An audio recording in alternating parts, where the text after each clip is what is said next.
अस्सलामुअलैकुम, welcome back to my channel. Another day another vlog in my life. कैसे हैं आप सब लोग? उम्मीद करती हूँ आप सब ठीक होंगे, मज़े में होंगे। मैं भी अल्हम्दुलिल्लाह बिल्कुल ठीक ठाक मज़े में। रात के 8 बज चुके हैं और आज का व्लॉग फिर मैंने सुस्ती के मारे बहुत ही लेट स्टार्ट किया। और यहाँ पे देखें मैंने बनाया है जी आलू गोश्त का सालन। आलू गोश्त हमारा रेडी है, दम भी ख़त्म हो गया। अब मैंने ढकना इसलिए इसको उतार दिया है क्योंकि मुझे पता था कि अगर मैंने इसको ढकना लगा ही रखा ना तो इसके आलू इतने गल जाएंगे ना कि वो बिल्कुल टूट ही जाएंगे। वो मुझे टूटे हुए आलू नहीं चाहिए थे, तो ये हो गया। उसके बाद इधर मैं बना रही हूँ जी पुलाव, क्योंकि आलू गोश्त के सालन के साथ डॉक्टर साहब को चावल बहुत ही ज़्यादा पसंद हैं, इसीलिए ये मैंने किया है। साथ में मैं यहाँ से निकालने लगी हूँ मीट, जो कि मैंने धो के क्लीन करके रखा हुआ है। ये है जी हमारा मीट।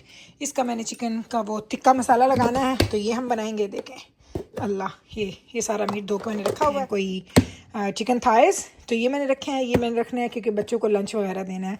तो ये सारे काम हो चुके हैं जनाब। खाना बन चुका है, देर हो चुकी है, लेकिन आपको एक बड़ी मज़े की चीज़ दिखाती हूँ भी। एक सेकंड। ओह ये भाई, आप सब मुझे पूछ रहे थे गुल आपने फॉइल लगाया, उसके बाद आपने कभी फीडबैक ही नहीं दिया। अच्छा, दो चीज़ें हैं। एक कि वेदर चेंज हो गया, ठंडा मौसम है, शायद इसलिए फ्रूट फ्लाइज नहीं आ रहे। दूसरा, मैंने ये लगाना शुरू किया है and trust me there is no fruit fly in the house at all. तो अब मुझे ये नहीं पता कि ये वेदर की वजह से चेंज हो गया है कि ये जो टिप है ये वाकई काम आती है। तो ये ऐसे ही चलेगा। उसके अलावा ये खैर आपको हल्की सी मैंने फीडबैक देनी थी। उसके अलावा मौसम चेंज हो गया। अगर आप मेरी विंडोज़ देखें तो इतनी हाय गिरने लगा था फ़ोन, इतनी कंडेंसेशन हो चुकी है, इतनी कंडेंसेशन है कि आपको मैं बता नहीं सकती, हम विंडोज़ के बाहर देख ही नहीं सकते। तो इस कंडेंसेशन के लिए मुझे चलाना पड़ेगा हमारा ये डीह्यूमिडिफायर, और इसको मैंने पिछले कोई 1.5-2 साल से नहीं चलाया। तो चलें जी, इसको प्लग इन करते हैं। दो देखो बेचारा आई सुता पे है। और मैंने ना इसका जो ऐप है ना, मैंने तो वो भी बेचारा जो है ना, अब मैं भूल गई हूँ। इतने देर से बाद चला रही हूँ। पावर 65, ये क्या है? 40 45, आई डोंट नो मुझे कहाँ रखना चाहिए। फ़ैन आहिस्ता करें, क्या करें? ये क्या चीज़ है? ओके, अब मैं क्या करूँगी कि मैंने ना, अच्छा मैं आपको एक चीज़ दिखा देती हूँ, पहले ये देख लें। ये देखा आपने? ये क्यों बंद क्यों नहीं हुआ? जब मैं इसे खोलूँगी इसको बंद होना चाहिए था। ओके सो ये देखें, अंदर से ये बिल्कुल सूखा हुआ पड़ा है। अब ये अगर पूरी रात चलेगा ना तो घर में जितना भी एक्सेस ह्यूमिडिटी है ना वो सारी की सारी ये अपने यहाँ ले लेगा। अब मैं क्या करती हूँ, इसको करूँगी कैमरे के इस क्लिप को बंद करती हूँ फ़ोन के, और उसके बाद जाके इसका ऐप देखूँ। डेनबी का ऐप था मेरे पास, मैंने तो उसको आई थिंक मैंने उसको डिलीट कर दिया था। तो ये सारे काम करते हैं, फिर आके आपसे दोबारा मिलते हैं। ऊपर जाते हैं, छोटे मोटे 1-2 काम है, फिर नीचे आएंगे। यहीं से हमारी कुकिंग है, हमारे खाने को हम कंटिन्यू जनाब। तो अभी तो वो चल रहा है पीछे डीह्यूमिडिफायर, तो उसकी वजह से आपको आवाज़ आ रही होगी, लेकिन मैं घर पे ही हूँ। तो जनाब ये देखें, आपने देखा कि मैंने हाथ पे दोबारा से वो अपना ब्रेसलेट पहन लिया है, और इसका लॉक भी वही है। मैंने कोई लॉक चेंज नहीं करवाया, लेकिन डॉक्टर साहब के साथ मिल के मैंने इसका पूरा ऑपरेशन किया है। ऑपरेशन में मैंने क्या किया है कि मैंने इसके लॉक के अंदर एक आर्टिफिशियल लॉक डाल के ना, दो चीज़ों को मिला के, ये वाला लॉक अगर आपको नज़र आ रहा है, एक रिंग लिया मैंने आर्टिफिशियल ज्वेलरी से, वो मैंने दोनों के अंदर डाल के इसको बिल्कुल बंद कर दिया। एंड अब देखते हैं कि ये कैसा रहता है, गिरेगा कि नहीं गिरेगा मुझे नहीं पता, क्योंकि मैं इसको मिस कर रही थी। मुझे बड़ा मज़ा आ रहा है इसको पहन के, जब से मैंने पहना ना तो मुझे अच्छा लग रहा है। वरना आपको पता ज्वेलरी मैं पहनती हूँ उतार देती हूँ, सिवाय ये रिंग्स के मैं कोई भी ज्वेलरी पहनती हूँ मैं उतार देती हूँ। अभी मैं आपको ना अपने एंकलेट के ना दिखाती हूँ लॉक। इस लॉक को आपने देख लिया ना, ऐसा कोई फजूल लॉक है ना ये वाला। अब मैं आपको अपने एंकलेट का लॉक दिखा, मेरा पैर नज़र आ रहा है। ये देखें इसका लॉक ऐसे है। एक सेकेंड, ये देखें, ये मेरे एंकलेट का लॉक ये वाला है, ये वाला, ये देखें ऐसे, ये वाला लॉक है इसका, ऐसे नज़र आता है। और ये अभी तक अल्हम्दुलिल्लाह मैंने इसको, कोई अम्मी आई थी तो मैंने पाकिस्तान से ये बनवाए थे अपने एंकलेट्स, तो मैंने उस वक्त मंगवाए थे जब अम्मी आई थी, उस वक्त का मैंने ये पहना। अल्हम्दुलिल्लाह अभी तक गिरा नहीं है, लेकिन ये है कि ये मैंने अभी 1-2 महीने ही पहना और ये गिर भी गया क्योंकि इसका लॉक अच्छा नहीं है। एंड फॉर श्योर कि ये लॉक पे ही डिपेंड करता है कि आपकी ज्वेलरी जो है वो कैसी रहेगी। तो ये लॉक गंदा था, ये लॉक अच्छा है। लेकिन अब आप इन दो गोल्ड की अगर आप ना कलर्स चेक करें, कितना डिफरेंस है इन दो गोल्ड के कलर में। ये पाकिस्तान का गोल्ड है और ये कनाडा का गोल्ड है। मुझे नहीं पता कि अब अच्छा कौन सा बुरा कौन सा, लेकिन ये है कि ये दोनों के दोनों जो है ना, दो डिफरेंट तरह के गोल्ड हैं। कभी मुझे लगता है कोई एक नकली है कोई एक असली है, किसी में ज़्यादा मिलावट है, किसी में कम है। पाकिस्तानी जो है ना वो पीतल के तरह का गोल्ड है, ये येलोइश गोल्ड है, आई हैव नो आइडिया। हालांकि दोनों 22 कैरेट्स के हैं। तो ये 2 लॉक्स की कहानी थी। मैंने कहा चलें अब आपको दिखाती हूँ। रोटियों की तैयारी हो रही है।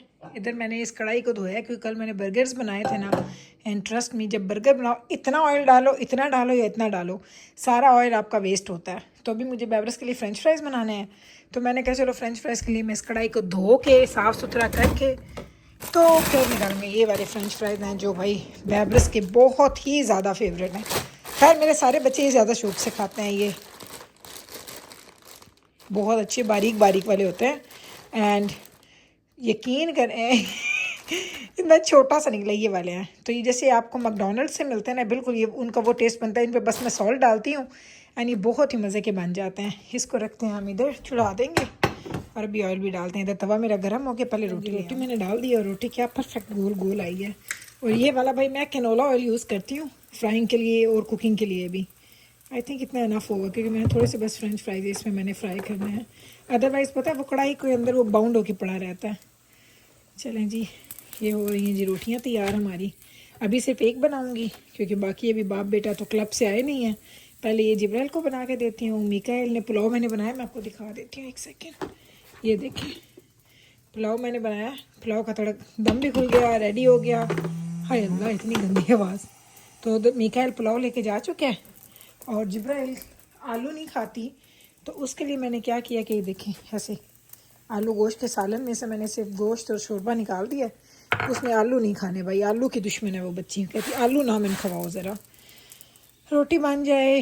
और मुझे ना आज कोई क्रेविंग हुई है थोड़ी कैनेडा ड्राई की। मैं हालांकि पीती नहीं, आपको पता मैं कोक की बंदी हूँ, कोक वाली, लेकिन आज मैंने कहा चलो ज़रा कैनेडा ड्राई पीते हैं। तो कभी कभी दिल करता है भाई ऐसी चीज़ें खाने पीने पर रैंडमली। और मैं किचन में हूँ ना तो मैं कुछ ना कुछ, ये मैं खड़ी हूँ ना, ये पेंट्री है और ये फ्रिज है, तो इनके साथ ही मेरे काम होते हैं ना, तो मैं कुछ ना कुछ मंचिंग करती ही रहती हूँ। मुझे अच्छा लगता है थोड़ा थोड़ा खाना। और फिर उसका पता जवाब क्या होता है कि मुझे रात में रोटी नहीं मुझसे खाई जाती, मैं खाना नहीं खा सकती फिर।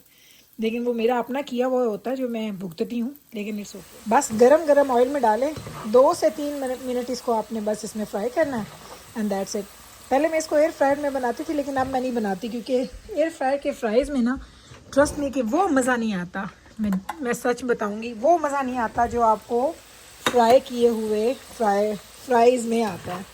सो कभी कभी खाते हैं मेरे बच्चे, बहुत ज़्यादा नहीं खाते। तो जब खाते हैं फिर मैं उनको कहती हूँ भाई तुम लोग प्रॉपर टेस्ट लो भाई जो तुम लोगों ने लेना है। तो ये देखें क्रिस्पी फ्राइज़ हमारे रेडी हैं। हाय पाकिस्तान में हम कितनी मेहनत करते थे, आलू लेने, आलूओं को काटना, पानी में भिगोना, फिर उसको निकाल के ड्राई करना, फिर उसके ऊपर हम लोग स्पाइसेस लगाते थे, फिर हम उसको फ्राई करते थे और फिर हम कहते थे कढ़ाई से निकले तो बैठ जाओ खान ले, क्योंकि जैसे वो थोड़ी देर पड़े रहते थे ना तो वो ढीले हो जाते थे। तो वो जो फ्राइज़ का एक होता था, और घर में इतने ज़्यादा आलू भी नहीं होते थे। मुझे याद है कि आलू हमें ना ताज़ा मंगवाने पड़ते थे अगर ज़्यादा, क्योंकि घर में तो सिर्फ इतना एक सब्ज़ी एक प्रॉपर वो होती है ना, एक ख़ास तरह की ख़ास मिकदार में सब्ज़ी होती है। जैसे कि ना आलू जो है ना वो बहुत ही ज़्यादा क्वांटिटी में ना फ्राइज़ के लिए यूज़ होते थे, तो उसके लिए हम लोग हमेशा बाहर से आलू मंगवाते थे। 4 किलो आलू 5 किलो आलू मंगवाने और फिर हम उससे फ्राइज़ बनाने। ये है जी मेरा खाना। मैंने आज थोड़े से राइस लिए हैं, पता नहीं मेरा इतना ख़ास दिल नहीं कर रहा खाना खाने पे। 2-3 आलू, क्योंकि आलू मैंने छोटे छोटे बनाए थे इसलिए मैं 2-3 आलू, एक छोटा सा पीस मीट का, एंड दैट इज़ इट। तो ये है मेरा डिनर। अब बाकियों को दूंगी। उसके बाद हमने वो ये गर्मा गर्म धुएँ निकल रहे हैं, ज़रा चेक करें आप। ये देखें आपने इंस्टेंट पॉट में चावल बनाए, खिला एक चावल है। और उसके बाद अभी मैंने जो तंदूरी चिकन बनाना है वो बनाऊंगी, उसको रखते हैं, फिर उसके बाद आपसे इजाज़त लेंगे। जी चिकन हमारा हो चुका है मैरिनेटेड और इसको बस हम रखने लगे हैं हमारे एयर फ्रायर में। अब आपने कहना है गुल के दोनों हाथ इधर कौन है, इधर बेब्रस तो चलिए इसको अब हम कर देंगे, पकने के लिए छोड़ेंगे। और वही वाली रूटीन जो मैं 30 to 35 मिनट्स इनफ होंगे। और टेम्परेचर हम इसका रख देंगे 220-230 पे, क्योंकि मैं सुबह उठ के भी ना इसको थोड़ा सा फिर से पकाती हूँ। ऐसा नहीं है कि बस जो ये पक गया सो पक गया, इसको सुबह उठ के हम दोबारा से पकाएंगे। आप ये देखें जिब्राइल आ चुकी है बाबा के लिए पानी की बोतल फिल करने के लिए। रात के हमारे लवाजमात पूरे हो रहे हैं। और इधर से मैं आपको जाके टाइम दिखाती हूँ, इधर पीछे टूरो। इसको ऑन करते हैं क्योंकि ये रात को मैं वैसे अभी मैंने इसका ना वो देखना है 46 पे चला गया, 65 पे था, बहुत ज़्यादा ह्यूमिडिटी थी घर में। तो चले जनाब, तो टाइम हो चुका है 9:30 का, खाना शाना हम खा भी बैठे जी पुत्र घर बेच बैठे ने और सारी विंडोज सारियाँ नज़र ही नहीं आता बाहरों। तो चलें जनाब जी, यही था जी हमारा आज का ब्लॉग। होपफुली आपको अच्छा लगा होगा। अच्छा लगा है तो कल फिर वापस आइएगा मेरे चैनल पे मुझसे मिलने। मैं मिलती हूँ आपके साथ सेम टाइम पे सेम चैनल पे एक और नए ब्लॉग के साथ। तब तक रखें आप अपना ख्याल, मुझे रखें दुआ में यार। टेक केयर जी, अल्लाह हाफिज़ जी, अल्लाह हाफिज़।